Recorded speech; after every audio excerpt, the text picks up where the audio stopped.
আমাদের থেকে যারা অনেক বড়, অনেক বেশি শক্তিশালী, তাদের ভিজিবিলিটি বেশি থাকবে, এটা তো স্বাভাবিক। আমাদের যে অবস্থান অর্থনৈতিকভাবে এবং রাজনৈতিকভাবে, তার তুলনায় আমাদের ভিজিবিলিটি কম কিনা, আমার কিন্তু সেটা মনে হয় না। আমরা কিন্তু বিভিন্ন ফোরামে যথেষ্ট ভিজিবল, এবং আমরা হয়তো not kicking beyond our size, সেটা হতে পারে, কিন্তু আমরা একটা ব্যালেন্স মেনটেন করে কিন্তু আমাদের সবখানে আমাদের উপস্থিতি বজায় রেখে চলেছি। এবং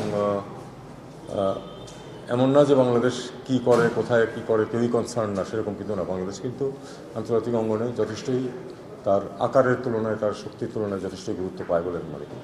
আসলে তারা যারা ধরুন পর্যবেক্ষক পাঠাবে বলে মনে করে, তার সাধারণত একটা প্রাথমিক ভিজিট করে। আপনারা জানেন যে প্রাথমিক ভিজিট কিছু হয়েও গেছে।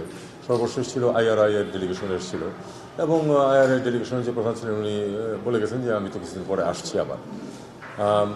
আমরা চাইবো যে আমরা তো একেবারে ফ্রি, ফেয়ার, ট্রান্সপারেন্টের একটা ইলেকশন করতে বদ্ধপরিকর।